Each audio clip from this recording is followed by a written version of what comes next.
3 لوگوں پر اپنا ہاتھ مت اٹھانا۔ جوانوں، یہ جو ہاتھ ہے نا، 3 لوگوں پر یہ ہاتھ مت اٹھانا، ورنہ یاد رکھنا تباہی تمہارا مقدر بن جائے گی۔ کیا تم نے کبھی سوچا ہے کہ ایک لمحے کی غلطی تمہاری پوری زندگی کو برباد کر کے رکھ سکتی ہے؟ کیا تم نے کبھی تصور کیا کہ اگر تمہاری بد دعائیں تمہارے ہی نصیب پر لکھ دی جائیں تو تمہاری دنیا کیسی رہے گی؟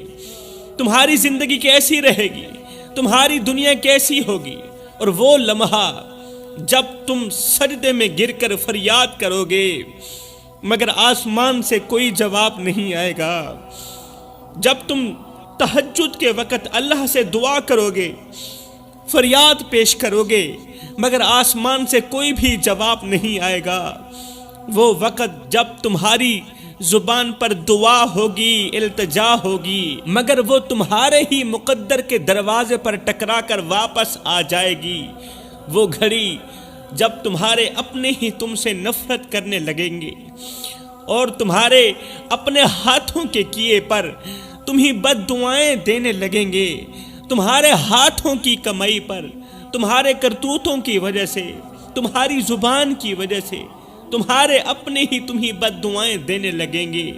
سوچو، اگر تمہاری زندگی کی ساری خوشیاں چھین لی جائیں، تمہارا سکون تم سے چھین لیا جائے، تمہاری عزت مٹی میں ملا دی جائے، تمہیں وہی لوگ چھوڑ دیں جن کے بغیر تم نے جینا سیکھا تھا، بتاؤ اس وقت تمہارے پاس کیا بچے گا؟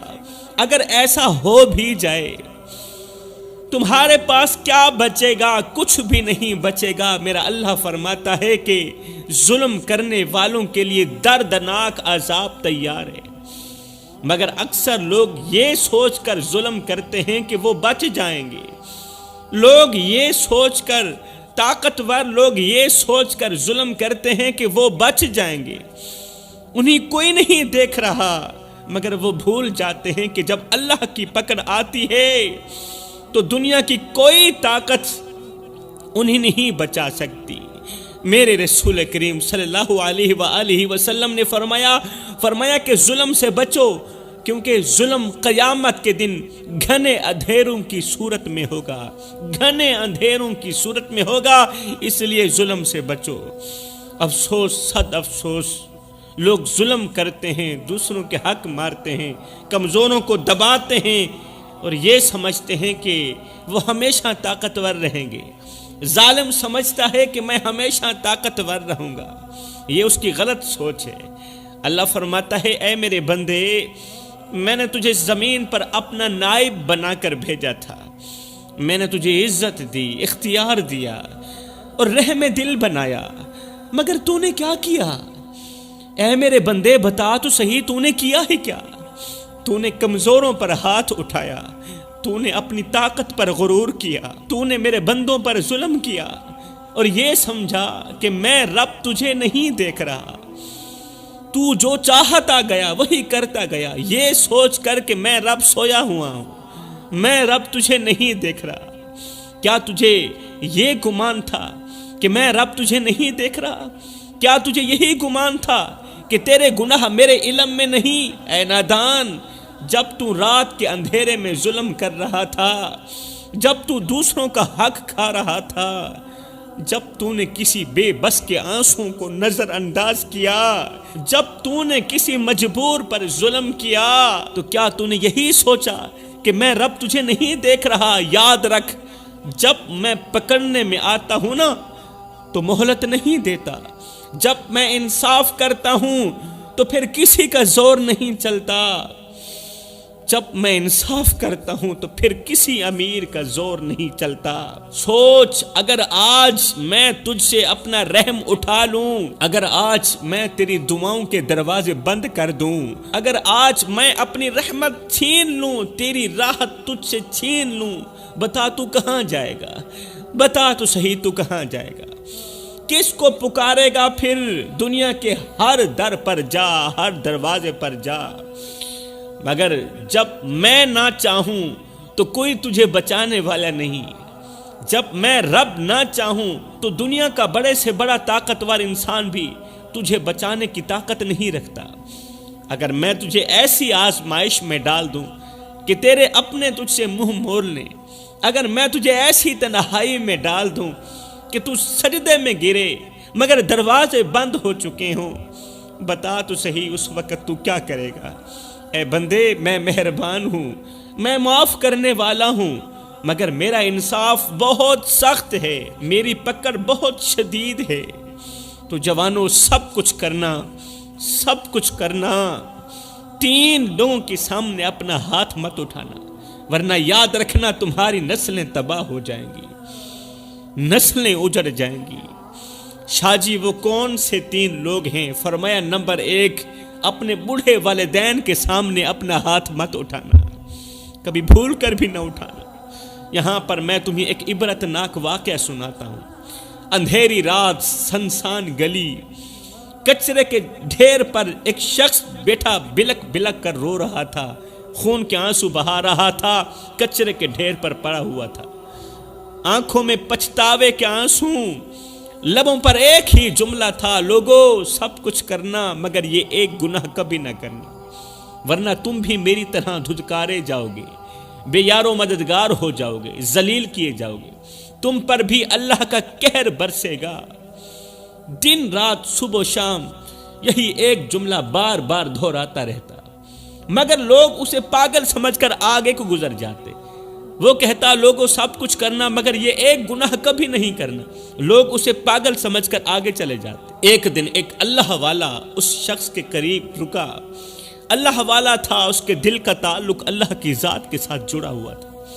اللہ والا اس پاگل شخص کے قریب رکا، اس کے قریب بیٹھ کر پوچھا، بھائی بتا تو صحیح کون سا گناہ ہے، کون سا گناہ ہے؟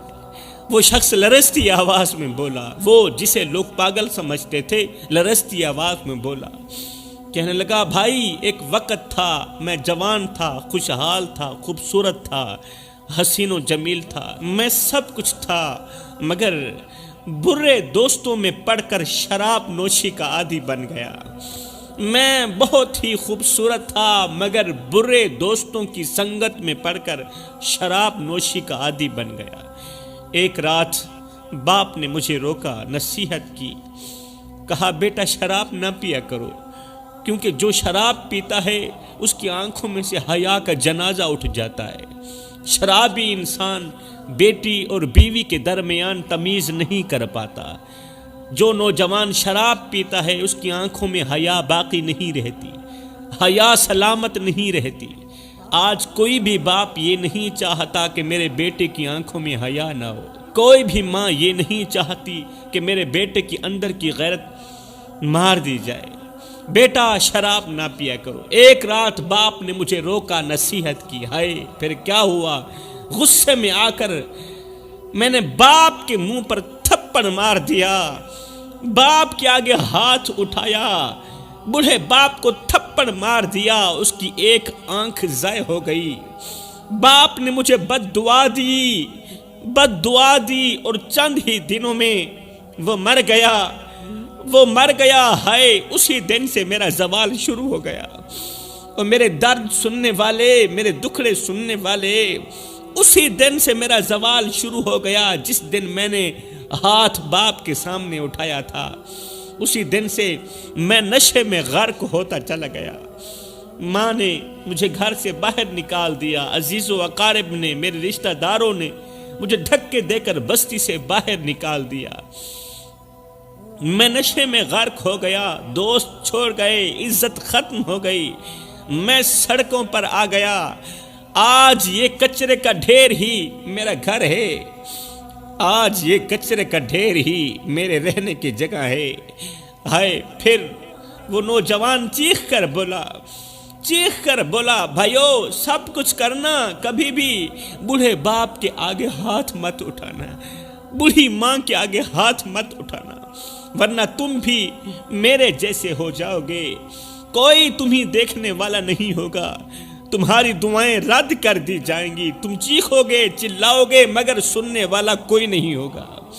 ہائے اس کی عبرت ناک کہانی سننے کے بعد اللہ والا سر جھکا کر بولا، لوگوں سے مخاطب ہو کر کہنے لگا، بھائیو کچھ گناہ ایسے ہوتے ہیں جن کی معافی شاید زمین پر ممکن نہیں ہوتی، اس لیے ہمیں ان گناہوں سے جلد از جلد توبہ کرنی چاہیے۔ تو جوانوں، پہلا گناہ تو یہ ہو گیا کہ کبھی بھی والدین کے آگے ہاتھ مت اٹھانا۔ پہلا تو یہ، والدین کے آگے ہاتھ مت اٹھانا، غصے کی حالت میں چاہے کسی حالت میں، کیونکہ جس نے اپنے ماں باپ کے ساتھ بدسلوکی کی، جس نے بوڑھی ماں کے ساتھ، بوڑھے باپ کے ساتھ بدسلوکی کی، وہ دنیا میں بھی رسوا ہوا اور آخرت میں بھی برباد ہوا۔ فرمایا دوسرا، کسی مظلوم پر ہاتھ مت اٹھانا، کسی کمزور پر ہاتھ مت اٹھانا۔ جو تم سے کمزور ہو، جس کا زمین پر کوئی سہارا نہ ہو، جس کے پاس فریاد کے لیے بس اللہ کا درد ہو، یاد رکھو جب ایک مظلوم کے آنسو عرش تک پہنچتے ہیں نا، تو اللہ کا قہر ایسے نازل ہوتا ہے، ایسے نازل ہوتا ہے کہ زمین پر بسنے والوں کے ہوش اڑ جاتے ہیں، زمین پر بسنے والوں کی چیخیں نکال دیتا ہے۔ وہ ہاتھ جو ظلم کے لیے اٹھتے ہیں، اللہ ان ہاتھوں کو ہمیشہ کے لیے کاٹ دیتا ہے۔ وہ طاقت جو کمزوروں کو دبانے کے لیے استعمال کی جائے، اللہ اسے ایسے لمحے میں خاک میں ملا دیتا ہے، ایسے لمحے میں خاک میں ملا دیتا ہے کہ انسان کے وہم و گمان میں بھی نہیں ہوتا۔ میرے بھائیو، اگر تم چاہتے ہو کہ تمہاری زندگی میں سکون ہو، تمہاری دعائیں 1 سیکنڈ کے اندر اندر قبول ہوں، تمہارے راستے کھلے رہیں، تو فرمایا کبھی بھی کسی بے بس اور مظلوم پر اپنا ہاتھ مت اٹھانا، کیونکہ جب اللہ کسی مظلوم کی فریاد سنتا ہے نا، تو وہ ظالم کو ایسے گراتا ہے، ایسے گراتا ہے کہ اسے دوبارہ اٹھنے کا موقع نہیں دیتا۔ ایک بوڑھا شخص اپنے بیٹے کے دروازے پر بیٹھا تھا، آنکھوں میں انتظار، دل میں درد، ہونٹوں پر التجا، آوازیں دے رہا تھا، بیٹا دروازہ کھولو میں تھک گیا ہوں، بیٹا دروازہ کھولو میں تھک گیا ہوں، بھوکا ہوں، پیاسا ہوں، کہاں جاؤں، کدھر کو جاؤں، کون سے جتن کروں۔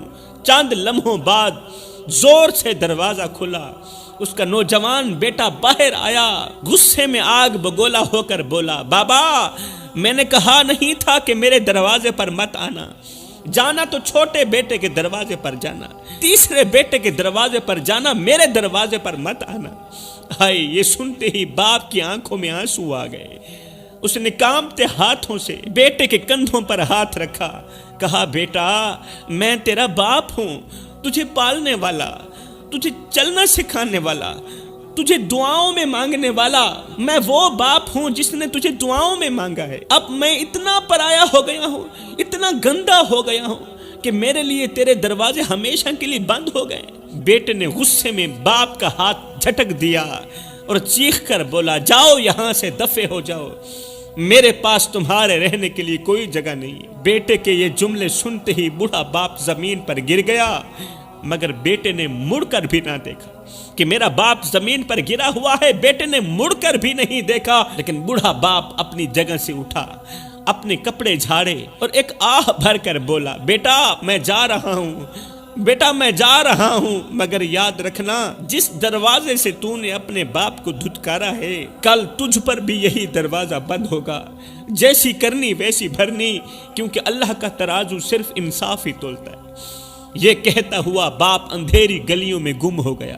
سالوں بعد وہی نوجوان جو اپنے باپ کو دروازے سے نکال رہا تھا، دھکے دے کر نکال رہا تھا، غصہ کر رہا تھا، یہاں سے دفع ہو جاؤ، یہاں سے دفع ہو جاؤ، سالوں بعد آج خود اسی دروازے پر کھڑا تھا، اسی دروازے پر کھڑا تھا، مگر اندر سے دروازہ بند تھا، وہ چیخ رہا تھا، رو رہا تھا، میری بات سنو میرے بچوں، میں بھوکا ہوں، پیاسا ہوں، مجھے اندر آنے دو، مجھے اندر آنے دو، مگر کوئی اس کی فریاد نہیں سن رہا تھا۔ تب جا کر اسے یاد آیا، تب جا کر اسے یاد آیا کہ یہ تو وہی دروازہ تھا جہاں ایک دن اس کے باپ نے بھی یہی الفاظ کہے تھے، اس کے باپ نے بھی یہی الفاظ کہے تھے، بیٹا میں بھوکا ہوں، میں پیاسا ہوں، دروازہ کھولو۔ مگر وہی بیٹا جو آج رو رہا تھا اس وقت اپنے باپ کو دھتکار چکا تھا، کیونکہ اللہ کا ترازو صرف انصاف ہی تولتا ہے نا، جیسا کرو گے ویسا بھرو گے۔ یہ وقت کا انصاف تھا، وہی دھتکار، وہی تذلیل، وہی